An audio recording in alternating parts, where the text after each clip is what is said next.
Genoa City was never a place for the faint of heart. Alliances shifted like sand in a storm, and secrets were the currency of power. The morning sun spilled over the Abbott estate like golden syrup, but the warmth was deceptive. Trouble was brewing behind every perfectly manicured hedge, and today it had a name: Audra Charles. Audra's heels clicked sharply against the marble floors of Newman Enterprises as she strode through the lobby like she owned it. Dressed in a navy blue power suit and carrying the scent of ambition, she was as poised as she was lethal. Behind her eyes, calculations flickered: moves, counter-moves, consequences. Her destination: Summer Newman's office. Summer, fresh off a turbulent divorce and newly installed at Marchetti, had clawed her way back into the Newman fold with style and steel. But her polished smile masked the unease she felt in her bones. Audra had been circling her for weeks, feigning civility while dropping veiled barbs and smiling through clenched teeth. Audra didn't knock.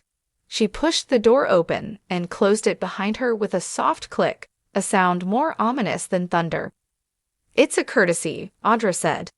"You have no idea what game you're in the middle of, and I'm offering you a chance to step aside before you get hurt."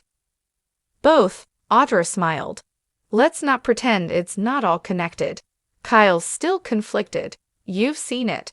He says he's moved on, but the way he looks at you, that hesitation, it's bad for everyone involved, especially me." At the Abbott cabin, he stood in the kitchen, the hiss of the whetstone on steel echoing in the silence. He wasn't preparing dinner. He was preparing for war. Billy had spent the past few months watching power plays unfold like a chess match on a tilted board, and he was done being a pawn. Jack had warned him to keep his temper in check, to stay focused on Chancellor Winters, and not let personal vendettas drag him back into darkness. But Billy's instincts, those chaotic, righteous instincts, were roaring. Audra had embedded herself too deeply into the Newman structure, and her alliance with Tucker McCall was a poison bleeding into every corporate corner of the city. Billy knew Audra was manipulating Kyle, using his fragile ego and fractured loyalty as leverage.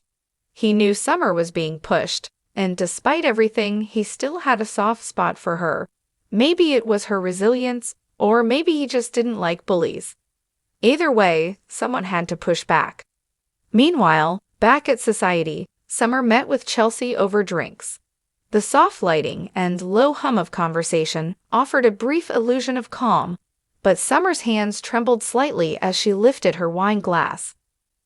"You shouldn't," Chelsea said, "but be smart. She's not above using other people to do her dirty work." Chelsea sighed. "Word is, Audra's been meeting with Tucker a lot more frequently, and there's talk she might be pulling Billy into something, whether he realizes it or not." That night, as the city lights painted the sky in gold and silver, Billy stood on the edge of a decision. The knives were sharp, but it was his mind that needed clarity. He sat on the porch of the Abbott cabin, nursing a scotch, watching the wind stir the trees. He thought about Delia, about the people he'd lost, about redemption and whether it was even real in a place like Genoa City. Then he thought about Audra, how she walked through boardrooms like a queen, leaving broken loyalty in her wake. And he thought about Summer, alone, cornered, and trying to protect a brand, a legacy, maybe even herself. The next morning, Summer arrived at Newman to find a bouquet of white lilies on her desk, no card attached. Her eyes scanned the room, half expecting Audra to reappear with another cryptic warning. She didn't know what Billy was planning. But if there was one thing everyone in Genoa City had learned, it was this.